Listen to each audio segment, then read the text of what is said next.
Hubby made me a cup of coffee which had a very strange smell. "Made you a special coffee, honey," he said. I answered, "How sweet," and quietly swapped the mugs with my sister-in-law, who always bullied me. 30 minutes later. "Don't you want to try the coffee I made especially for you, honey?" my husband James asked with an odd smile that didn't quite reach his eyes. I was sitting at my sister-in-law Nina's elegant dining table in her Nashville home where we gathered for our monthly family brunch. The coffee cup in front of me had a strange, almost metallic smell that made my stomach turn. My name is Christina, and at 29, I never imagined I'd be questioning whether my own husband was trying to poison me. But after 3 years of marriage and countless incidents of accidental food poisoning, I had learned to be cautious, especially around Nina. She had a way of orchestrating situations that left me sick or humiliated, always with that same innocent smile James was wearing now. "How thoughtful of you," I replied, forcing a smile while my mind raced. The aroma wafting from the cup was unlike any coffee I'd smelled before. It reminded me of the time last month when I'd ended up in urgent care after drinking tea at Nina's house. The doctors couldn't explain my symptoms, and Nina had insisted she'd made the tea exactly the same way she made her own. Nina watched me intently from across the table, absently stirring her own untouched coffee. "James has become quite the barista lately," she said with a smirk. "He's been practicing different brewing methods just for you." The way she emphasized "for you" sent chills down my spine. I had noticed James spending more time at Nina's house lately, claiming they were planning a surprise for our upcoming anniversary. But something felt off. The whispered conversations that stopped when I entered the room, the strange text I'd glimpsed on his phone, and now this coffee with its peculiar scent. I lifted the cup, pretending to take a sip while studying their expressions. James and Nina exchanged a quick glance that confirmed my suspicions. Making a show of checking my phone, I stood up abruptly. "Oh, would you look at that? I need to make a quick call for work. Nina, would you mind if I use your study?" As I walked past Nina's place setting, I deliberately stumbled, quickly switching our coffee cups in the confusion of steadying myself. "I'm so sorry," I exclaimed, straightening up. "I'm such a klutz sometimes." Nina waved off my apology with a tight smile. "Just try not to break anything in the study." I nodded and hurried away, my heart pounding. Through the study's doorway, I could still see them at the table. Now I just had to wait and watch. From the study doorway, I watched Nina lift the coffee cup to her lips, and my stomach clenched with anxiety. Part of me wanted to stop her, to warn her, but I needed to know the truth. I'd spent too many nights in emergency rooms, too many hours doubled over in pain, always after sharing meals with them. It wasn't always like this. When I first met James at a friend's wedding in Nashville 3 years ago, he was charming and attentive. Nina had seemed welcoming too, inviting me to family gatherings and offering to help plan our wedding. But looking back, I should have noticed the red flags. The way she would accidentally spill things on my dress at important events, or how my food always seemed to have extra seasoning when she helped cook. The incident started small. An upset stomach here, a mild allergic reaction there. James always had an excuse ready. "Maybe it was something you ate earlier, or you must be coming down with something." But the pattern was becoming clear. The worst was 2 months ago when I ended up hospitalized after eating breakfast at their house. The doctors found traces of something in my system they couldn't identify. But James convinced everyone I must have taken some expired medication. I gripped the doorframe, watching as Nina took another sip of the coffee. James was typing on his phone, seemingly unconcerned. My own untouched cup sat cold on the table where I'd left it. The metallic smell still lingered in my nose, making me shudder. A slight tremor in Nina's hand caught my attention. She set down the cup, her face suddenly pale. "James," she said, her voice shaking. "Something's wrong." James looked up, his expression changing from confusion to horror as he realized which cup she was drinking from. He jumped up, knocking over his chair. "Nina, what's happening?" Nina's hands were trembling violently now. I feel she tried to stand but stumbled, grabbing the edge of the table for support. "James, what did you put in that coffee?" I stepped out of the study, my phone already recording. James was beside Nina now, his face ashen. "That wasn't supposed to be your cup," he whispered. But in the silence of the dining room, his words carried clearly. Nina's eyes widened with realization and fear. "Call an ambulance," she gasped, sliding to the floor. "Please." "I can't." I dialed 911 immediately, my hands steady despite the chaos unfolding before me. Nina was on the floor now, her body racked with violent tremors. James knelt beside her, panic written across his face as he realized their plan had backfired spectacularly. "Emergency services?" "Yes. We need an ambulance at 1542 Maple Grove Drive," I said clearly, keeping my phone recording with my other hand. "My sister-in-law appears to be having a severe reaction to something in her coffee. She's conscious, but experiencing tremors." As I spoke to the dispatcher, Nina's eyes locked onto mine. The usual cold calculation in her gaze was replaced by raw fear. "Christina," she gasped. "You switched, you knew?" "Ma'am, the ambulance is on its way," the dispatcher assured me. "Please stay on the line." James was growing more frantic by the second. "Nina, what's happening? That wasn't supposed to, it wasn't meant for." "Shut up, James."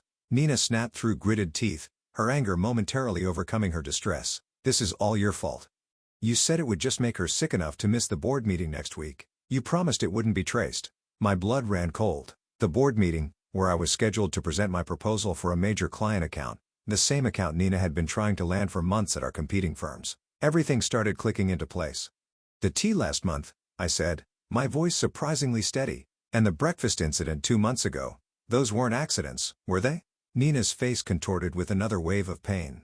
"The tea that was supposed to keep you home during the Johnson contract presentation, but you went anyway." She clutched her stomach, doubling over. "James said, he said we just needed to discredit you, make clients think you were unreliable." The sound of sirens filled the air outside. James stood up, backing away from both of us. "Nina, stop talking. You don't know what you're saying." "I know exactly what I'm saying," Nina spat, her words slurring slightly. "We've been planning this for months, ever since Christina started outperforming me at every client meeting. You were supposed to make sure she drank it today." The paramedics burst through the front door, and I quickly stepped aside to let them work. As they loaded Nina onto a stretcher, I stopped recording and sent the video to my private email, then to my lawyer. James stood frozen, watching as his carefully constructed plan crumbled around him.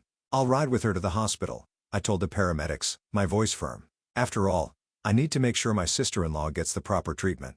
I met James's terrified gaze, and I'm sure the doctors will be very interested in knowing exactly what was in that coffee. The emergency room at Nashville General Hospital was a flurry of activity as doctors rushed to treat Nina.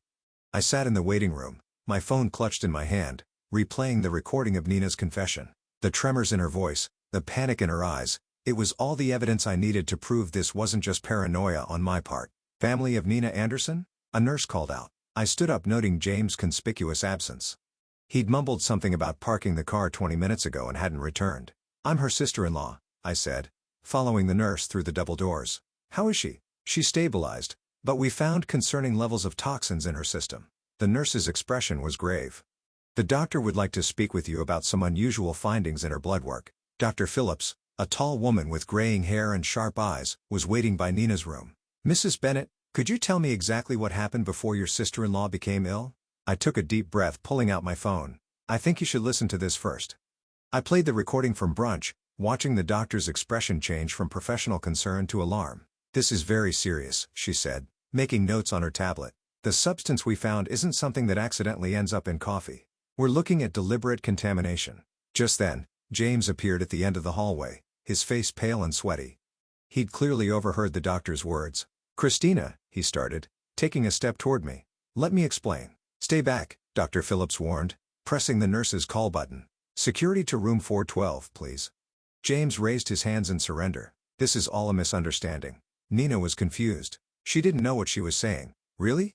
I pulled up the text I discovered on his phone last week, the ones I'd secretly forwarded to myself. "So these messages between you and Nina about making sure she's out of commission before the Henderson presentation were just friendly conversation."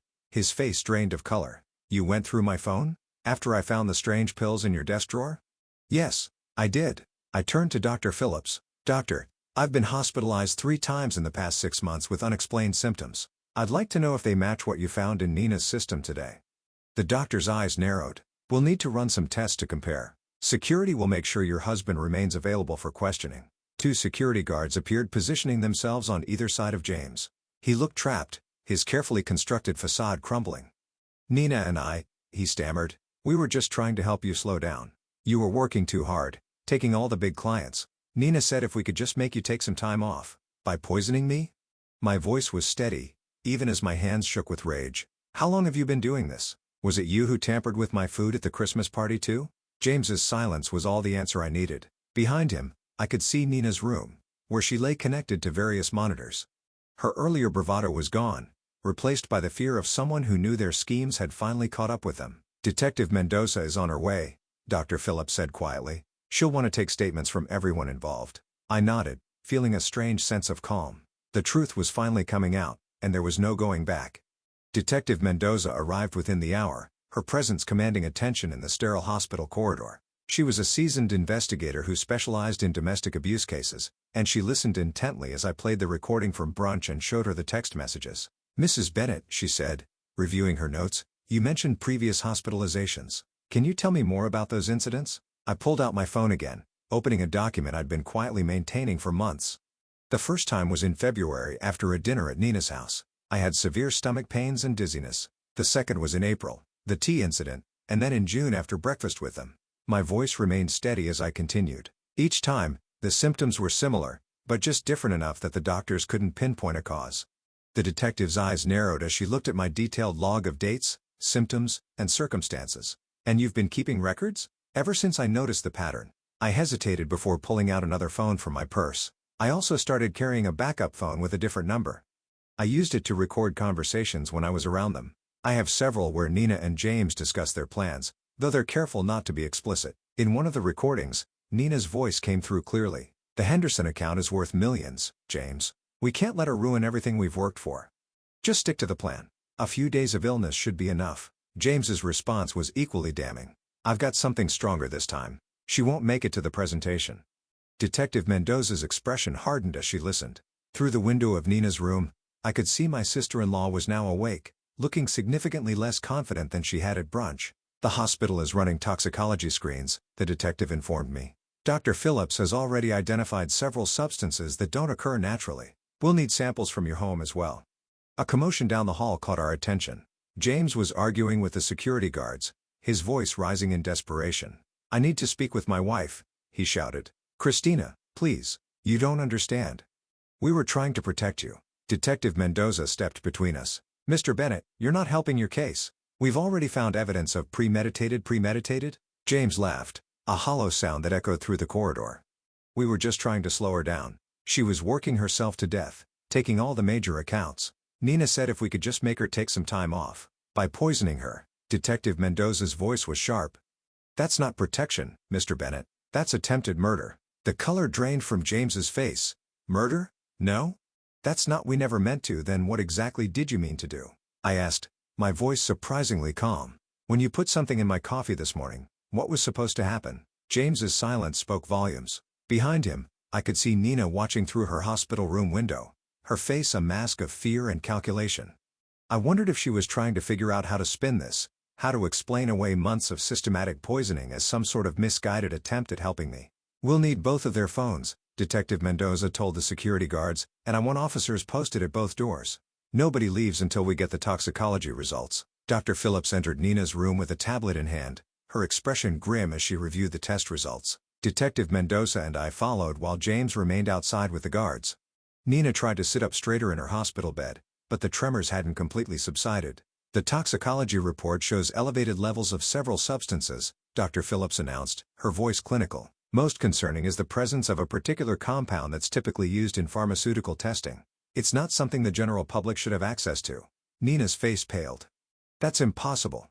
James said it was just something to cause mild symptoms." "Mild symptoms?" Detective Mendoza interrupted, taking out her notebook. "Like the ones your sister-in-law experienced over the past 6 months?"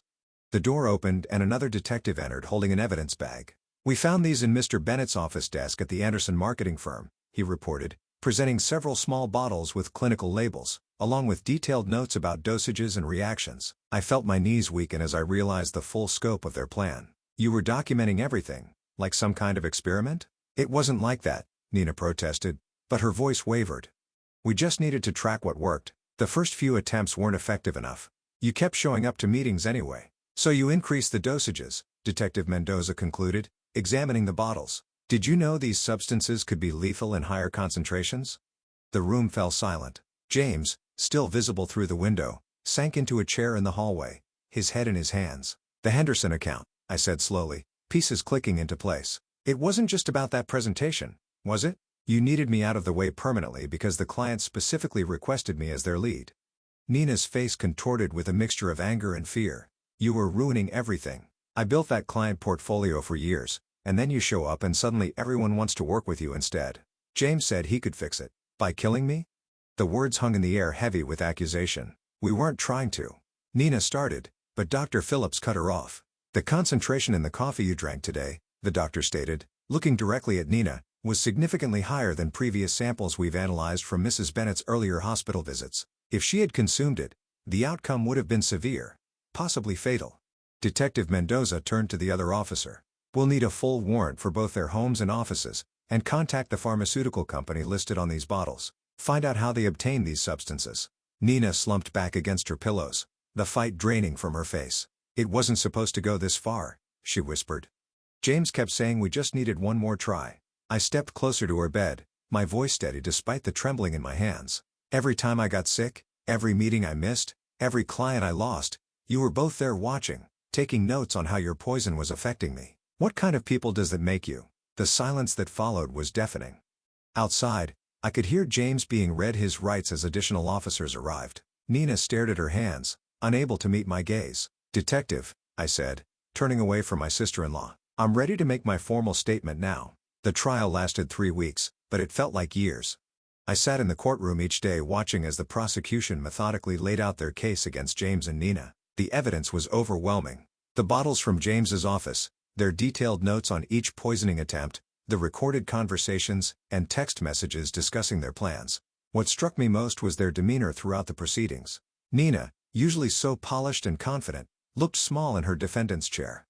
James couldn't even look at me, keeping his eyes fixed on the floor as expert witnesses detailed the potentially lethal effects of the substances they'd been using. Dr. Phillips's testimony was particularly damning. She presented a comprehensive analysis showing how they had gradually increased the dosages over time, demonstrating clear intent to cause serious harm. The pharmaceutical company representative confirmed that James had stolen the compounds through his college friend who worked in their research department. The defendant showed a calculated pattern of behavior, the prosecutor argued in her closing statement. This wasn't just corporate sabotage. It was a systematic attempt to harm Mrs. Bennett, with a clear escalation that could have resulted in death. When the verdict was finally read, I felt no joy, only relief. Both James and Nina were found guilty on multiple counts, including attempted murder and conspiracy. The judge's words echoed through the silent courtroom. The premeditated nature of these actions carried out against a family member over an extended period demands the maximum sentence. I watched as they were led away in handcuffs, thinking about how greed and jealousy had twisted two people I once trusted into something unrecognizable. Their business, their reputations, their freedom, all sacrificed in an attempt to destroy me. 1 year after the trial, I stood at the podium of the Nashville Business Leaders Conference, preparing to give the keynote speech. The irony wasn't lost on me. This was exactly the kind of opportunity Nina had tried to prevent me from achieving. The Henderson account, which she and James had been so desperate to steal, had led to several more major clients, establishing me as one of the top marketing executives in the region. Success isn't just about talent or hard work, I began, looking out at the sea of faces. It's about integrity, about building genuine relationships based on trust. I paused, letting my words sink in. Sometimes the biggest threats to our success come from those closest to us, but surviving those challenges makes us stronger. After my speech, several young professionals approached me seeking advice. One woman, her eyes bright with determination, asked how I'd maintained my composure throughout the ordeal. I focused on what I could control, I told her. I gathered evidence, trusted my instincts, and refused to let fear stop me from pursuing my goals. Later that evening, I received an email from the Henderson client confirming they were renewing their contract for another 3 years. I smiled, thinking about how differently things might have turned out if I hadn't trusted my instincts that day at brunch. The local paper had run a small article that morning about Nina and James beginning their prison sentences. I didn't read it. Instead, I focused on the proposal for my newest client project, knowing that the best revenge wasn't about getting even. It was about moving forward and succeeding despite those who tried to hold you back.